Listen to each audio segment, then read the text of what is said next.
Darling, you send me, I know you.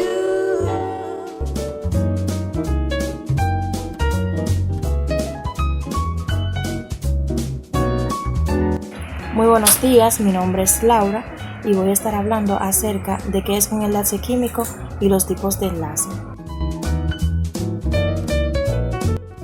Empezaré dándoles un concepto sobre lo que es un enlace químico. Un enlace químico son las fuerzas eléctricas o magnéticas que mantienen unidos a los átomos o a las moléculas. Estas tienen el fin de lograr un sistema estable. El enlace iónico. El enlace iónico es la unión de dos iones con cargas opuestas. Los iones que pierden o ceden un electrón son llamados cationes, mientras que los que toman o reciben un electrón son llamados aniones. Este tipo de enlace se da entre los metales y los no metales, donde el metal cede un electrón al no metal. Un ejemplo de este tipo de enlace iónico es el más común, como quien dice, que es el cloruro de sodio, que es la sal común, la sal de mesa que nosotros usamos para cocinar y todo eso. En el enlace iónico se forman compuestos con iones. Estos iones forman redes iónicas o cristales.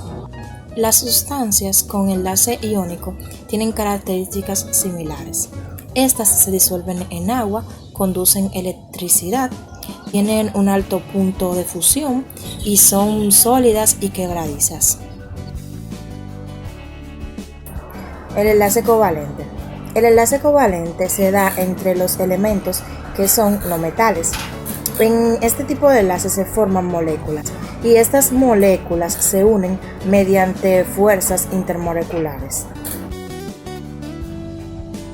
Es la unión de uno o más átomos que comparten uno o más pares de electrones. Los compuestos que pertenecen a este tipo de enlace se pueden encontrar en los tres estados de la materia, que son el estado líquido, el estado gaseoso y el estado sólido. Entre los compuestos que se encuentran en el enlace covalente se pueden encontrar el compuesto del ácido clorhídrico, el dióxido de carbono y también el acetona.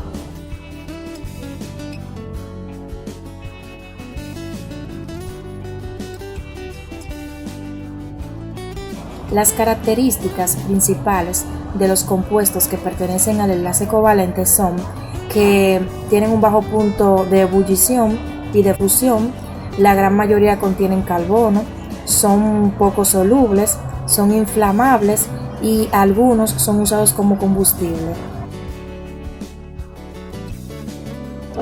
El enlace metálico.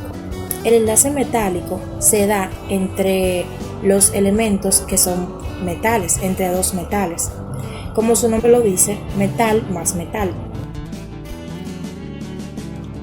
En el enlace metálico se forma una nube de carga positiva semejando una lámina. El enlace metálico tiene una gran diferencia entre los otros enlaces debido a que el enlace metálico, como se da entre metales, es diferente, porque los metales tienen unas características específicas muy particulares que lo definen entre los otros materiales, como que se llegan al punto de fusión solamente cuando la temperatura es demasiado alta y siempre se encuentran en estado sólido, a excepción del mercurio. Los elementos de un enlace metálico están compartiendo un gran número de electrones en su última capa de valencia. Muchos de los metales que se encuentran en el enlace metálico tienen un mayor punto de fusión, por eso hay enlaces que son más fuertes que otros, mientras que otros algunas veces son más débiles. A continuación les estaré mostrando un ejemplo de cómo es el modelo en el enlace metálico. Muchas gracias por su atención. Esto ha sido todo por el video de hoy. Espero que les haya servido de mucha ayuda el tema que realicé de los tipos de enlace y qué es un enlace químico. Los voy a dejar con mi compañero Wilmer Concepción y espero que le haya sido de mucha ayuda. Muchas gracias.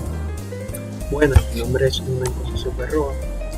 Le estaré hablando acerca de los tipos de enlace, examinando los elementos cualquiera según su posición en la tabla periódica. Hay algo que tenemos que saber antes de entrar a este tema. Cuando la electronegatividad de un compuesto es mayor a 1.7 es un enlace iónico. Cuando es menor a 1.7 es un enlace covalente polar. Cuando es igual a 0 es un enlace covalente no polar. Bueno, vámonos al ejemplo. Aquí tenemos un amoníaco.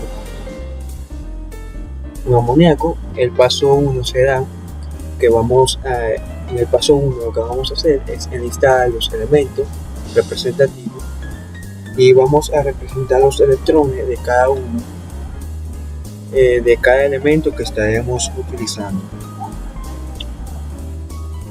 Lo que vamos a hacer es ver la cantidad de electrones que tiene el hidrógeno. Como el hidrógeno está en el grupo 1A, tiene un solo electrón. Como vemos aquí en este puntito, el electrón se representa con un punto en la notación de Lewis. Lo que vamos a hacer, vamos a representar los electrones de cada uno de los hidrógenos con un punto azul.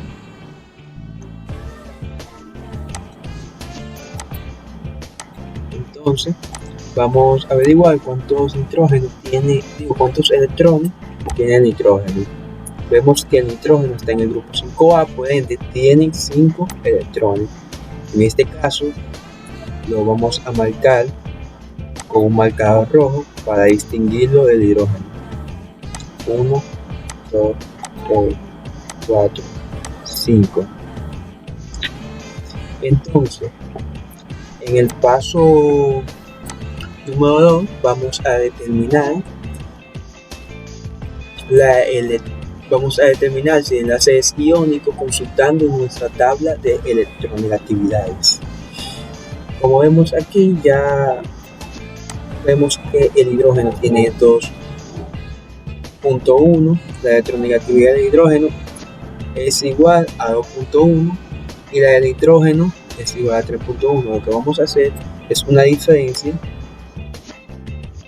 Lo que vamos a hacer aquí es una diferencia o una resta para determinar si el enlace es iónico, covalente polar o polar.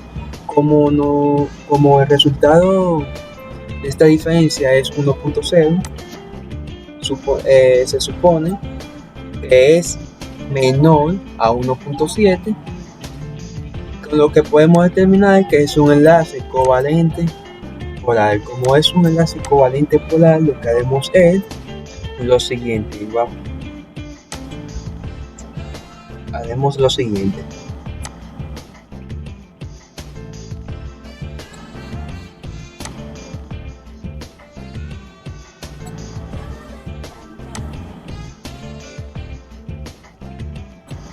Ahora vemos que aquí se cumple la regla del octeto.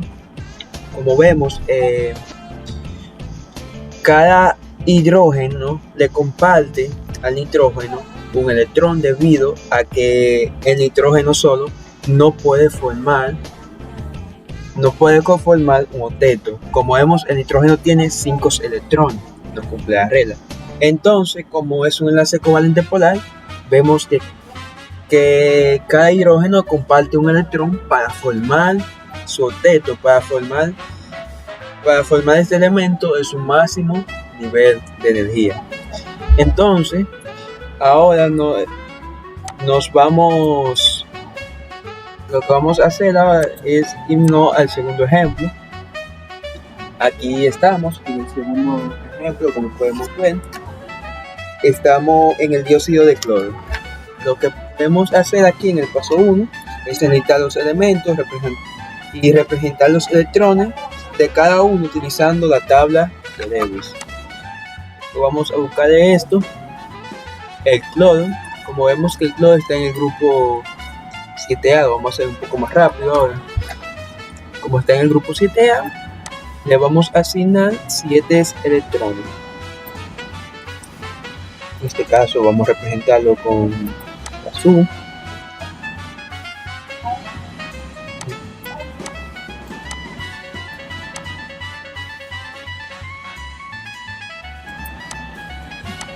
Aquí vemos que cada uno de los cloros tienen 7 electrones. Entonces el oxígeno tiene 6 electrones, ya que está, como podemos ver aquí, el oxígeno está en el grupo 6A, por ende tiene 6 electrones. Como observamos aquí, lo vemos en el grupo 6A. Entonces este tiene 6 electrones. Lo vamos a representar con cualquier color, en mi caso es rojo.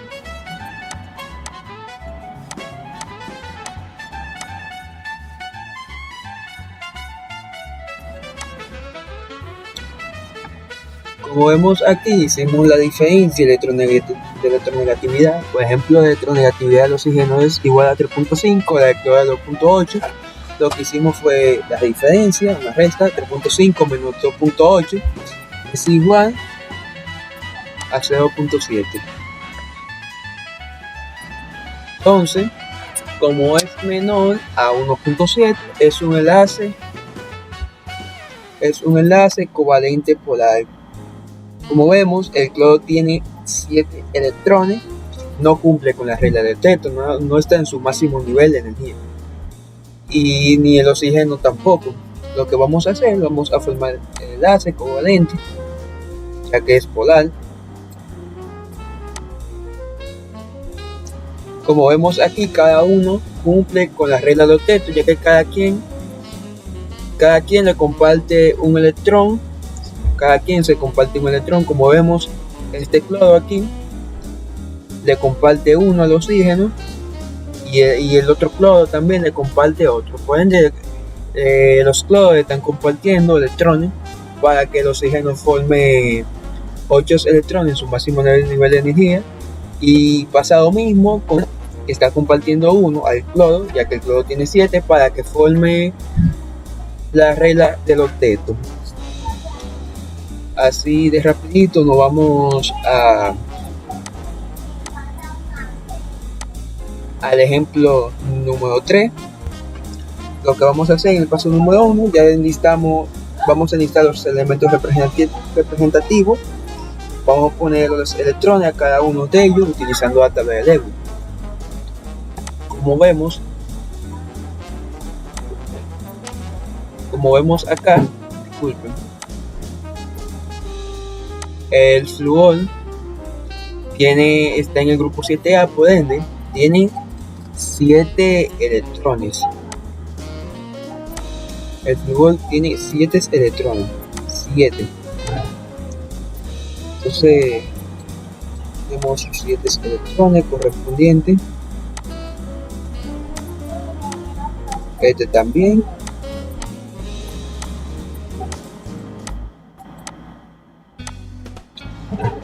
También este. Son 3 flúores. 3 flúor.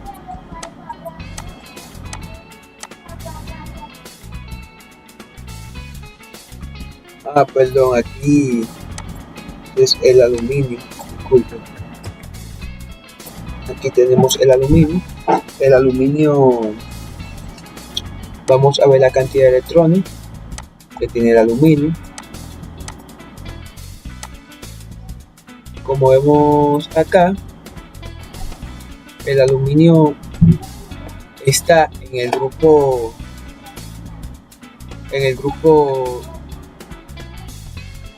3A, por ende tiene 3 electrones. ¿Qué vamos a hacer? Los electrones del aluminio, como son 3, 1, 2, 3. Entonces vamos a determinar la electronegatividad del aluminio y del flúor. Vamos a hacer lo siguiente, vamos a escribirlo acá. El aluminio es igual a 1.5, la electronegatividad. La del flúor es igual a 4.0.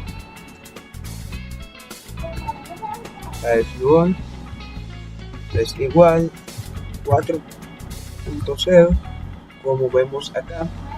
Entonces hacemos la diferencia, 4.0 menos 1.5, eso vamos a ver, 4.0, como vemos aquí, menos 1.5 es igual a 2.5.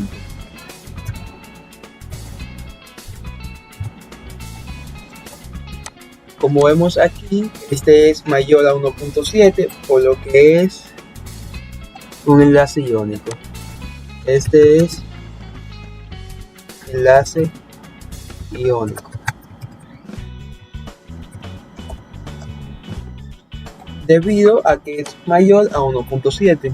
Aquí sucede algo diferente, ya que el que tiene mayor número de electrones le roba al que tiene menor número. Como vemos, el flúor, o podemos decirlo también que el aluminio le da un electrón a cada uno de los tres flúor. Como vemos acá, vamos a hacer una flecha. El aluminio le pasa su flúor, el aluminio le pasa su electrón al flúor. Le pasa sus electrones al flúor. Entonces el aluminio le cede sus electrones y el flúor completa su máximo nivel de energía, mientras que el aluminio perdió sus electrones, ya que el flúor necesitaba esos electrones, por lo que es un enlace iónico. Como estamos acá, estamos en el cuarto y último ejemplo, que es el bromuro. Vamos a determinar la cantidad de electrones que tiene este elemento. Vamos a ver en la tabla de Lewis. El bromuro lo podemos encontrar en el grupo 7A. Entonces, estos dos elementos son los mismos, lo único que son dos. Vamos a determinar la cantidad. Aquí ya tenemos determinada la cantidad de electrones que tiene cada uno. Vamos a marcarlo con los puntitos.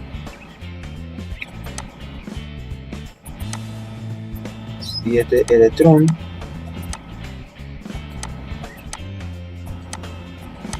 Esto vamos a marcar con algo diferente, aunque sea el mismo, para distinguirlo. Entonces, en el segundo paso vamos a determinar la electronegatividad del bromo. Como vemos acá, estamos buscando el bromo, la electronegatividad del bromo es de 2.7. Lo que vamos a hacer, vamos a determinarla cada uno. Bromo es igual a 2.7. Ahora vamos a hacer la diferencia. 2.7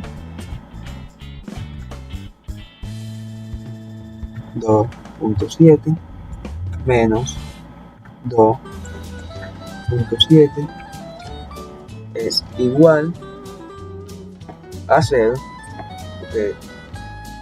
Como vemos aquí, cuando un compuesto, la electronegatividad de un compuesto cuando es igual a 0 es un enlace covalente no polar. ¿Por qué? Porque es igual a 0. Enlace covalente no polar. Entonces, ya como sabemos que es un enlace covalente no polar, estos dos comparten sus electrones para completar su último nivel de energía, o sea, un octeto. Bueno, hasta aquí mi parte, espero que haya ayudado. Bendiciones y hasta una próxima. Saludos, mi nombre es Jonathan Encarnación y en esta ocasión les estaré hablando sobre lo que son las fuerzas intermoleculares, o para ser más específico, sobre los puentes de hidrógeno. ¿Qué son las fuerzas intermoleculares? Estas son las fuerzas que se deben vencer para que se produzca un cambio químico. Son estas fuerzas, por tanto, las que determinan las propiedades químicas de las sustancias. Sin embargo, existen otras fuerzas intermoleculares que actúan sobre distintas moléculas o iones y que hacen que estos se atraigan o se repelan. Estas fuerzas son las que determinan las propiedades físicas de las sustancias, como por ejemplo el estado de agregación, el punto de fusión y de ebullición, la solubilidad, la tensión superficial, la densidad, etc.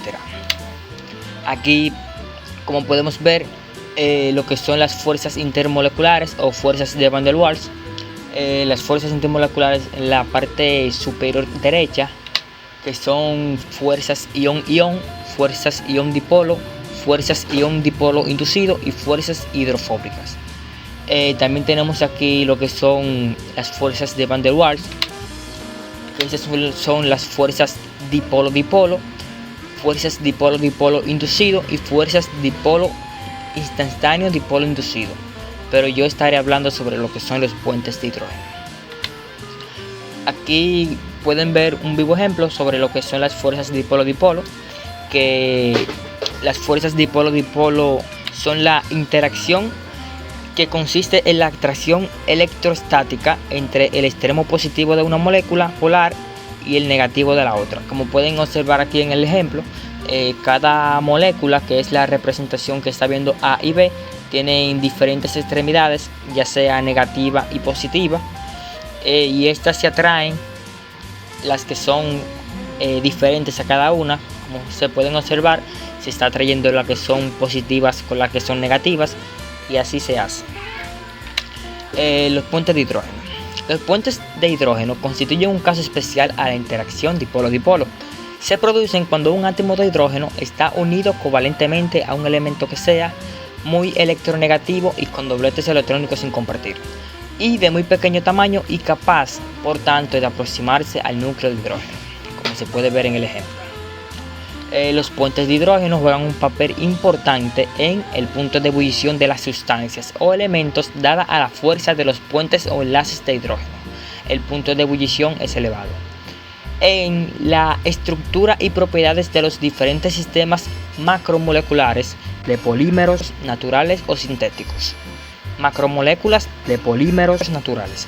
Proteínas como la seda de araña, queratinas y fibroínas. Algunos polisacáridos estructurales tales como las células o la quitina. Macromoléculas de polímeros sintéticos como las poliamidas o los poliuretanos. Como pueden ver, este es el ejemplo de un puente de hidrógeno simple. Aquí se puede ver, estos son dos moléculas de agua, cómo se atraen. Aquí está dos hidrógenos y un oxígeno en cada molécula, pero los que se atraen son los polos opuestos, como se puede ver, que uno es positivo y otro es negativo. Muchas gracias por su atención. Si tienen alguna duda, no duden en comentarlo en el foro del campus virtual. Estaré dispuesto a responderle todas sus preguntas o inquietudes. Muchas gracias. Jonathan Encarnación se despide. Mi nombre es Geraldine Francisco Kelly y estaré hablando sobre las fuerzas intermoleculares, centrándome en las interacciones dipolo-dipolo y las fuerzas de dispersión dípsilo. Estaré haciendo una breve introducción de lo que son las fuerzas intermoleculares. Estas se refieren a las interacciones que existen entre las moléculas conforme su naturaleza. Una interacción dipolo-dipolo, también conocida como fuerzas de Van der Waals, estas se dan entre moléculas polares. Una interacción dipolo-dipolo es la observada entre un dipolo positivo de una molécula polar con el dipolo negativo de otra. En los enlaces covalentes polares, el átomo con mayor electronegatividad atrae los electrones hacia sí, formándose un dipolo negativo en torno al mismo. Por otra parte, en el átomo con menor electronegatividad, el dipolo formado es de carga positiva, ya que cede sus electrones. Las atracciones electrostáticas entre dipolos de carga contraria de diferentes moléculas son las interacciones que llamamos dipolo-dipolo. Una interacción dipolo-dipolo consiste en la atracción electrostática entre el extremo positivo de una molécula polar y el negativo de otra molécula. Existen diferentes tipos de interacciones dipolo-dipolo, entre los cuales podemos destacar la interacción dipolo permanente y la interacción dipolo inducido. La interacción dipolo permanente es el que ocurre entre dos moléculas cuyos enlaces son covalentes polares, o sea que forman dipolos de diferencia de electronegatividad entre sus átomos. Y los enlaces entre dipolos permanentes ocurren entre moléculas que tienen un momento dipolar intrínseco. Esto habitualmente se puede relacionar con una diferencia de electronegatividad. Por otra parte, las interacciones dipolo inducido se producen cuando en moléculas no polares el dipolo es inducido. Un ejemplo de ello son los campos eléctricos. También existen interacciones entre un dipolo permanente y un dipolo inducido que se relacionan entre sí. Las interacciones dipolo-dipolo también pueden suceder entre dos partes de la misma molécula si ésta es lo suficientemente grande, claro está. El enlace de hidrógeno es un tipo especial de interacción dipolo-dipolo. Estaremos pasando a nuestro siguiente tema, que son las fuerzas de dispersión de Newton. Las fuerzas de dispersión, también conocidas como fuerzas de dispersión de London, en honor al científico Fitz London, son unas fuerzas de tipo intermolecular. Y dichas fuerzas tienen lugar entre moléculas de tipo no polar, donde pueden encontrarse dipolos. Estas se originan por la atracción entre dos dipolos instantáneos e inducidos formados entre las moléculas, ya sean polares o no polares.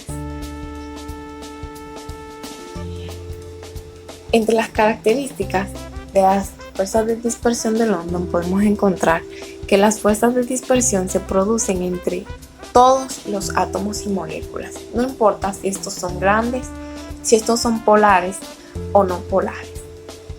La magnitud de la fuerza está relacionada con el tamaño de la molécula. La forma o conformación de una molécula afecta a su polarizabilidad. La gran parte del tiempo los electrones tienen una distribución asimétrica. En consecuencia de esto, una parte del átomo tiene una densidad electrónica mayor y en otra la densidad electrónica es menor. Hemos llegado a la parte final de nuestro tema. Dice que la fuerza de dispersión se produce entre todos los átomos y la magnitud de la fuerza está relacionada con el tamaño. ¿Es cuánto? Muchas gracias. Mi nombre es Ismailis Hernández, estudiante de la Universidad Pedagógica ISFODOSU, Instituto Nacional de Formación Docente Salomé Ureña, en el recinto Félix Evaristo Mejía, actualmente cursando la carrera Licenciatura en Biología orientada a la educación secundaria. Y en esta ocasión estaremos hablando acerca de los sólidos, la materia, las propiedades de la materia y su composición, y la composición química de los sólidos. Espero que les guste. Y bueno, chicos, como estamos hablando, vamos ahora a hablar acerca de los estados de la materia y la introducción a la química de los sólidos, solamente de los sólidos. En esta ocasión solamente me voy a estar dirigiendo a los sólidos. Bueno, prosigamos. Y bueno, claro está, antes de empezar tenemos que responder esta cuestionante, que es la materia, para no quedarnos con el vacío. Y bueno, la materia es todo lo que ocupa un lugar en el espacio y tiene masa. Todo lo que ocupa un lugar en el espacio contiene masa es determinado como materia. Esta lámpara, ese mueble, la mesa de la sala, todo. Entonces, hay factores o elementos que afectan el estado de la materia y que pueden dañar su composición, como el aumento de la fuerza en las moléculas que permanecen juntas, aumentar la intensidad de las fuerzas de atracción intermoleculares, lo que afectaría el estado de la materia. También el aumento de temperatura modifica los cambios de la fase, pero a la misma vez también puede arruinar esos estados en que se encuentra la materia. Bueno, la materia se encuentra en varios estados, y los estados en los que se encuentra son sólido, líquido, gaseoso y por último plasmático. Ahora vamos a entrar en materia. Ahora vamos a hablar qué es un sólido. Y bueno, un sólido es uno de los 4 estados de degradación de la materia, pero además los sólidos se clasifican porque sus partículas se encuentran juntas y se ven correctamente ordenadas, como ustedes lo pueden ver aquí. Y las moléculas de los sólidos tienen una gran cohesión y adoptan formas bien definidas, como este pedacito de bloque que ustedes ven aquí. Pero todo eso nos lo explicaremos más adelante en la teoría cinética de las moléculas o teoría molecular de un sólido. Los sólidos también tienen una característica, que en un sólido la molécula ocupa una posición rígida, como en esta piedra y esta arena, y prácticamente no tienen libertad para moverse. Muchos sólidos tienen como característica un ordenamiento de largo alcance, es decir, que sus moléculas están distribuidas en una configuración regular tridimensional. Entonces, como ya les estaba diciendo, vamos a hablar de la teoría cinética molecular de un sólido, y esa teoría lo que nos dice es, o lo que establece, que en un sólido las moléculas ocupan una posición rígida, como ustedes la pueden ver aquí, lo que hace prácticamente inmóvil al sólido es esa posición que ocupa. También que las partículas están muy próximas y casi adyacentes, como lo pueden ver aquí, también lo pueden ver aquí. Las partículas están ordenadas, como lo pueden ver aquí, que se ve mucho mejor. Y las partículas vibran en vez de moverse. Otra de sus características es que en los sólidos hay un ordenamiento de largo alcance. Eso lo que quiere decir es que sus moléculas están distribuidas en una configuración regular tridimensional. Hay menos espacio, ustedes lo ven. Por ello son casi incomprensibles y su forma y volumen están bien definidas, como este bloque de oro. Diríamos que de oro, esta barra de oro que está muy bonita. Y la densidad es mucho mayor. El ejemplo es ver un cubo de hielo en agua, que el hielo sería el sólido, flotando en agua, que sería la fase líquida. El vaso de agua que contiene tanto la fase líquida como la fase del sólido. Entonces, ¿qué es una fase? Claro está, una fase es una parte homogénea de un sistema. Tenemos la visión molecular de la materia, que se basa en la energía cinética, que es la energía que se da por el movimiento de los cuerpos, la propia energía que da nosotros. Entonces también que depende de la temperatura, como dijimos ahorita. La temperatura aporta separación y movimiento. También de la energía de atracción, energía intermoleculares, y depende de la naturaleza del átomo o la molécula. Bien, el estado sólido también es una condición muy distinta, porque cada cation se rodea de un número específico de aniones y viceversa.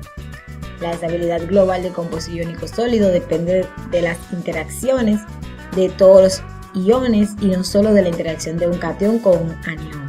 La medida cuantitativa de la estabilidad de cualquier sólido iónico es su energía reticular, que se define como la energía necesaria para separar completamente un mol de un compuesto iónico sólido en sus iones en estado gaseoso. Por otra parte, tenemos las propiedades y características de los sólidos, y entre estas propiedades tenemos que conserva su propia forma y volumen, es prácticamente incomprensible, no fluye, y la disfunción dentro de un sólido ocurre con extrema longitud.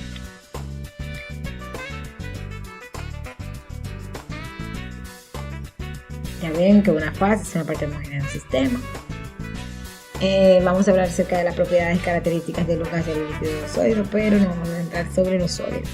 y vamos a hablar de sus propiedades y características ya particularmente definidas. Y en un sólido el volumen tiene volumen y posiciones fijas, una densidad alta, visualmente incomprensible y vibran en torno a sus formas definidas, movimiento vibracional. Por otro lado tenemos las fuerzas intermoleculares que van a actuar en los sólidos.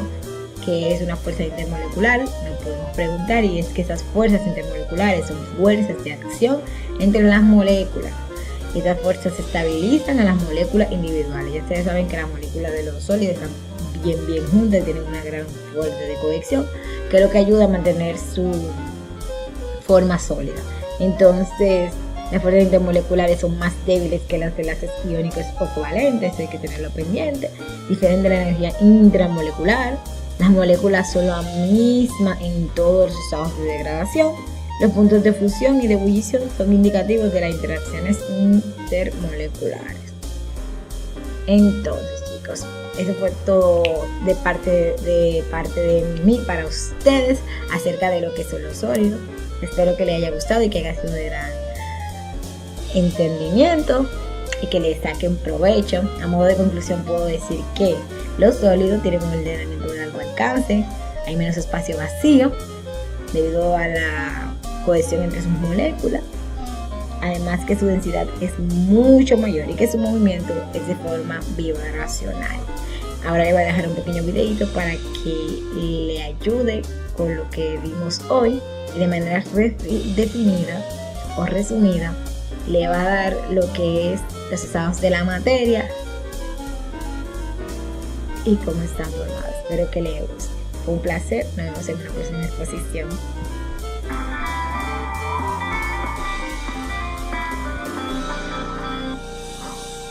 Hola amigos, bienvenidos a un nuevo video de Happy Learning. Todos sabéis que la materia es aquello de lo que están hechas las cosas y que posee dos propiedades fundamentales. Tiene masa, que es la cantidad de materia que tiene, y volumen, que es el espacio que ocupa. Bien, pues vamos a conocer los estados en los que puede estar la materia. La materia puede presentarse en tres estados: en estado sólido, líquido y gaseoso, cada uno de ellos con sus propias características. Vamos a conocerlas. El estado sólido se caracteriza por tener un volumen invariable de una forma fija, aunque en algunos casos esa forma la podemos cambiar, como ocurre con la plastilina o la arcilla. En esos casos decimos que son sólidos moldeables. El estado líquido se caracteriza porque tiene un volumen invariable, pero pueden cambiar de forma. Los líquidos adaptan su forma a la forma del recipiente que los contiene, como este vaso o esta jarra. El estado gaseoso se caracteriza por tener un volumen y una forma variable.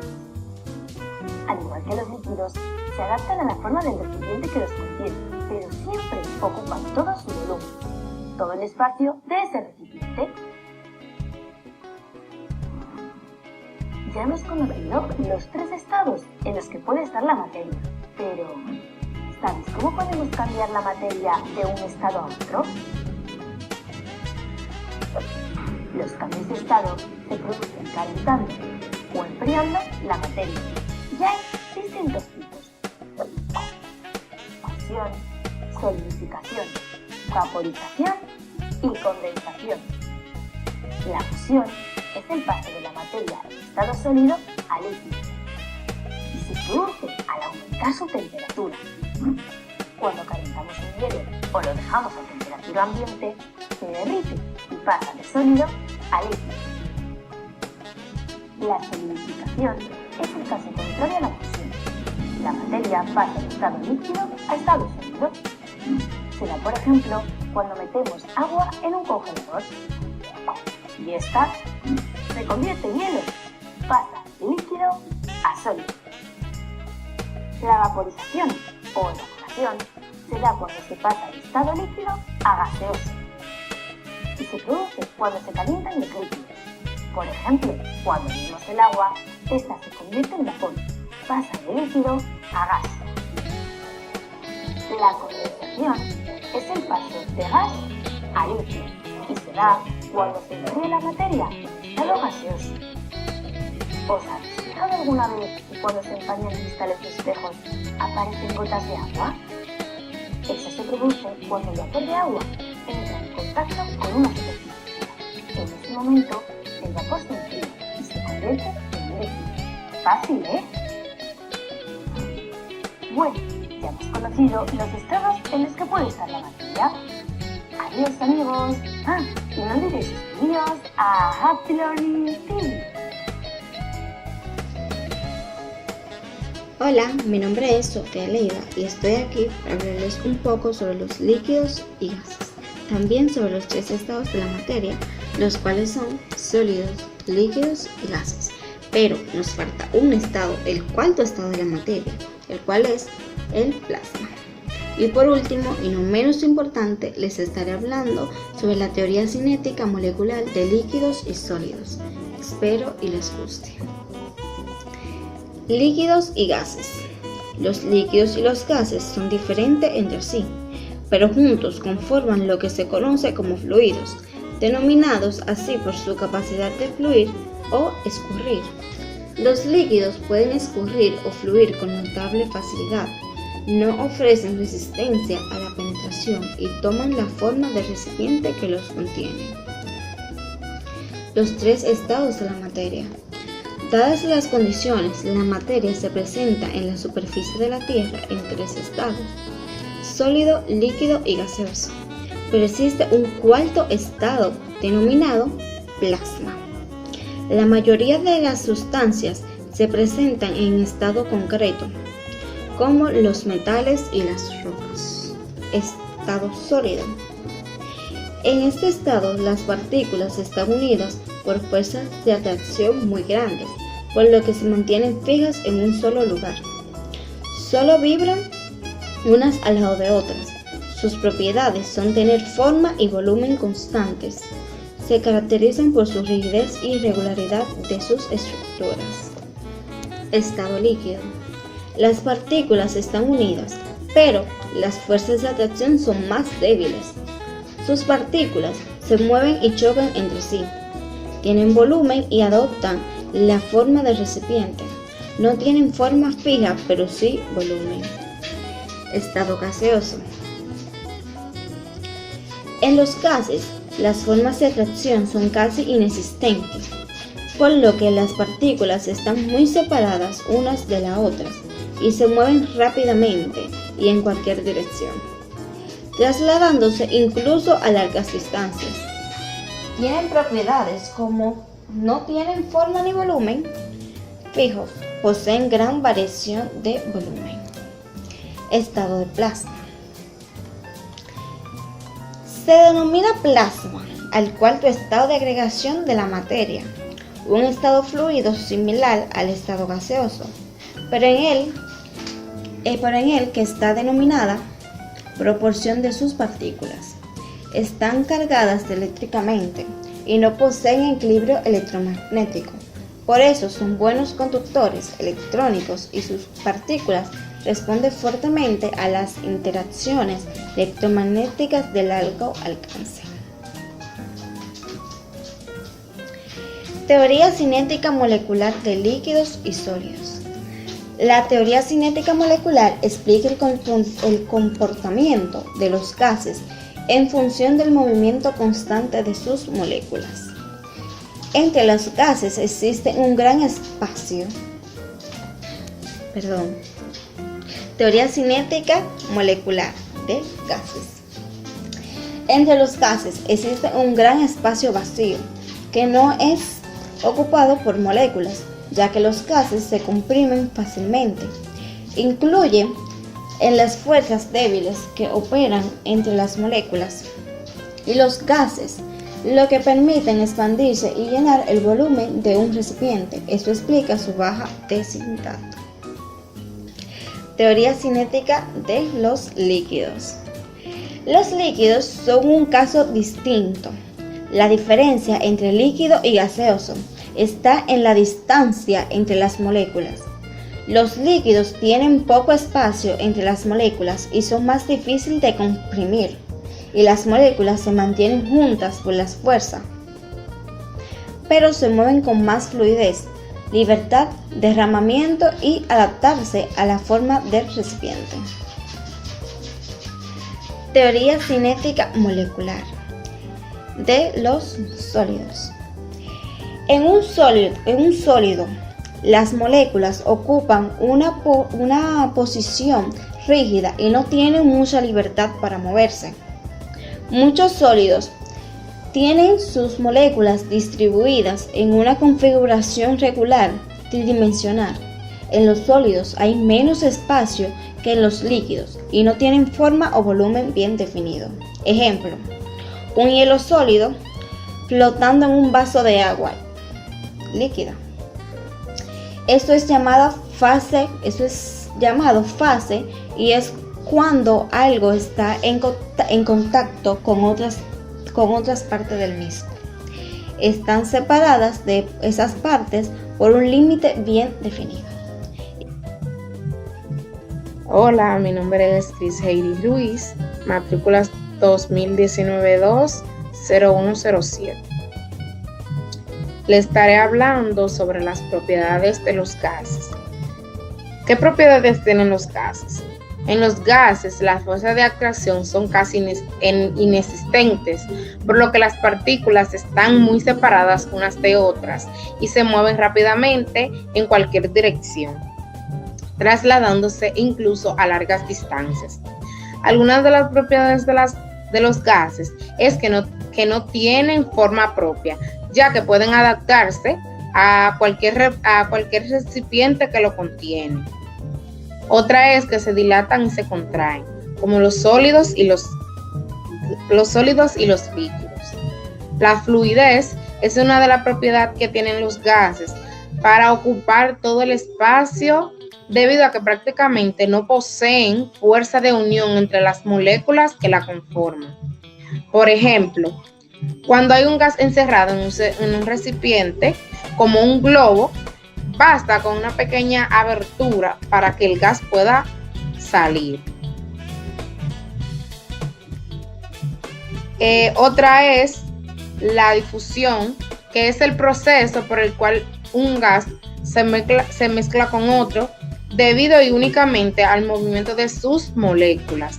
Por ejemplo, un escape de gas desde un balón, este tiende a ocupar el espacio donde se encuentran mezclándose con el aire. La compresión, que es la disminución del volumen de un gas porque sus moléculas se acercan entre sí debido a la presión aplicada. Por ejemplo, como se muestra en la imagen, se puede observar que cuando presionas el embolo de una jeringa mientras tiene tapada su salida.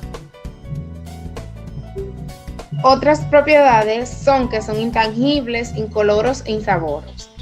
Esto quiere decir que la mayoría de los gases son transparentes, imposibles de tocar y además carecen de color y de sabor. Esto último varía enormemente. Sin embargo, hay muchos casos en que los gases poseen un olor característico e incluso un color típico observable. Pueden dilatarse y contraerse, tal y como los sólidos y los líquidos, en presencia del calor o del frío. Tienen alta difusión. Esto quiere decir que los gases pueden mezclarse fácilmente entre sí debido al espacio entre partículas que poseen. También los gases pueden ser solubles, así como los sólidos. Los gases pueden disolverse en agua u otros líquidos. Por último, son muy compresibles. Esto quiere decir que puede obligarse a un gas a ocupar un volumen más pequeño, forzando las moléculas a estrechar. Así es como se obtiene el gas licuado. Espero que la exposición haya sido de su agrado y que puedan entenderla. Muchas gracias.